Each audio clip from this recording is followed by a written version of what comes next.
The 49ers had their 6th practice of training camp Friday morning. They have just 6 more practices remaining. They're halfway done. Here's who stood out on Friday. Wide receiver Kendrick Bourne. He received a team-high 8 targets during team drills and made a team-high 6 catches. Through 6 training camp practices, it's clear Bourne is the 49ers' #1 wide receiver. He's a veteran, he's in a contract year, he knows the offense, he has Jimmy Garoppolo's trust, and he's in terrific shape. Bourne almost certainly will be the starting flanker week 1, and probably will keep that job even when Deebo Samuel returns from a broken foot. The 49ers should offer Bourne a contract extension now before he has a big season. Wide receiver Brandon Aiyuk. He made 5 catches during team drills, tied for second most on the 49ers with tight end George Kittle. The 49ers obviously are preparing Brandon Aiyuk for a starting role at split end early in the season, and he seems ready. I doubt he'll remain a starter when Deebo Samuel returns, but I'm guessing Aiyuk will move to flanker in a year or 2 and become a starter at that position eventually. Wide receiver Tavon Austin. He made the best catch of the morning. He ran a go route up the sideline, stopped on a dime, let cornerback Tim Harris Jr. run past, and made a 20-yard catch before falling out of bounds. Austin probably will be one of the 6 veterans on the 49ers practice squad this year. If he continues to play well in practice, he just might make the 53-man roster. Nose tackle Solomon Thomas. Yes, nose tackle. He has replaced DJ Jones, who has an injured shoulder. More on Jones later. Thomas is much smaller than Jones, but still played surprisingly well against the run during team drills. The 49ers offense struggled to gain yards on the ground all morning, and Thomas was a major reason why.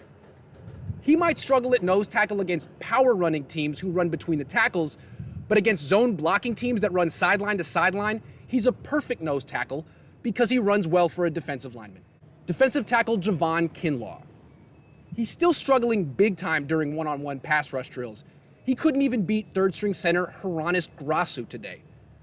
But Kinlaw isn't a sophisticated pass rusher yet. He's a project. And he's an effective player anyway, particularly against the run. Earlier in camp, he was rushing the quarterback wildly, vacating his gap, and giving up big runs during team drills.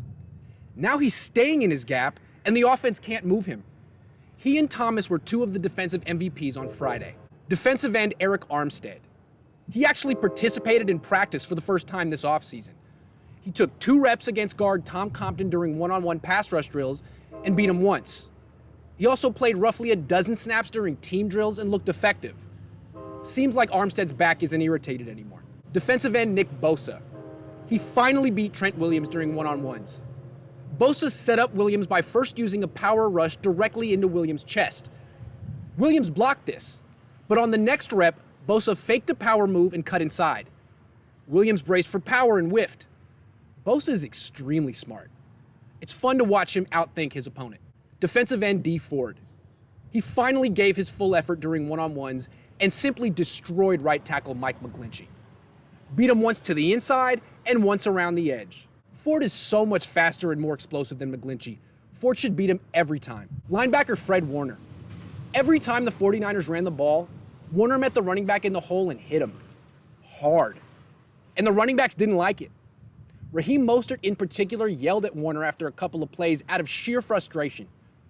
It seemed like Warner knew exactly what was coming, because he probably did. He's a brilliant football player who's so well prepared and in fantastic shape. He's even bigger and stronger than last year. He looks like an all-pro. Strong safety Jaquiski Tartt. He broke up 2 passes from Jimmy Garoppolo during team drills and almost intercepted 1. Both passes were intended for slot receiver Trent Taylor over the middle. Tartt read Garoppolo's eyes and broke early both times. 2 great practices in a row for Tartt. More on Garoppolo later. Strong safety Johnathan Cyprien. He intercepted a pass from Nick Mullins during team drills. Mullins threw deep for rookie Jaquan Jennings on 3rd and 10, and Jennings never turned his head to find the ball. Apparently he didn't expect to get it. Rookie mistake. So the ball went right to Cyprian, who was in the right place at the right time. Good start to his 49ers career. Safety / nickelback Tarvarius Moore. He broke up a pass intended for slot receiver Jaquan Jennings on 4th and 3. The 49ers have given lots of defensive backs reps at nickelback while starter Kaejuan Williams has been out with a sore calf. And Moore has played well at nickel so far. Quarterback Jimmy Garoppolo. Bad Jimmy made his first appearance of training camp. He was accurate, 17 of 23, but he was reckless with the football after protecting it so well the first 5 days of camp. Today, he made an ill-advised throw off his back foot that sailed over his intended receiver and landed in the hands of Richard Sherman. Easiest interception of Sherman's life. Later, Garoppolo almost got picked off by Tartt, and during the final drill of the morning, Garoppolo had a minute 35 to lead the offense 70 yards for a touchdown, and he ran out of time. Not a terrible day, but not up to the standard he has set this offseason. Cornerback Richard Sherman. He intercepted Garoppolo, but also gave up 2 first-down catches to Bourne during the offense's final drive of practice.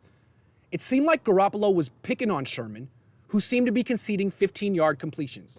I have a feeling NFL offenses will attack Sherman this season for the first time in a decade. The 49ers offense already has. Cornerback Kello Witherspoon. He still hasn't regained the confidence he had during last year's training camp. He committed an egregious pass interference penalty against Dante Pettis when Pettis ran deep. Witherspoon just panicked and grabbed him. Didn't even try to cover him properly. Poor Ahkello. He may never recover mentally from playing so poorly last season after he injured his foot. Nickelback Kaejuan Williams. He missed yet another day of practice with a sore calf. Spent the morning stretching and jogging with Deebo Samuel, who will be out for roughly another month. Doesn't seem like Williams will return anytime soon. Nose tackle DJ Jones. He did not participate in practice after injuring his shoulder on Thursday.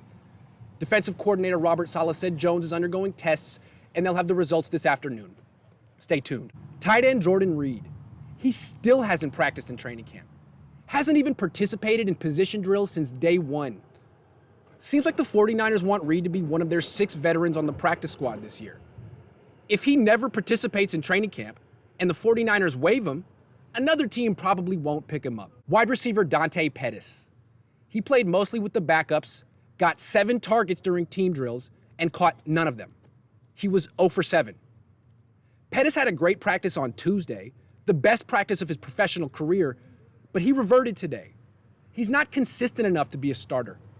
The coaching staff doesn't even seem to have him competing for a starting position. Tuesday might have been a mirage. Guard Tom Compton.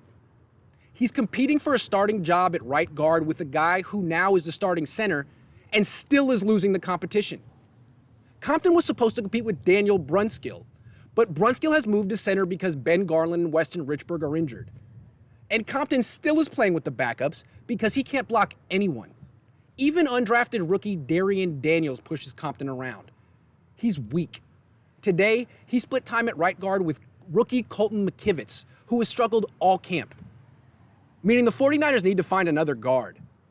Maybe they can coax Anthony Davis out of retirement. Or maybe I can get him to return.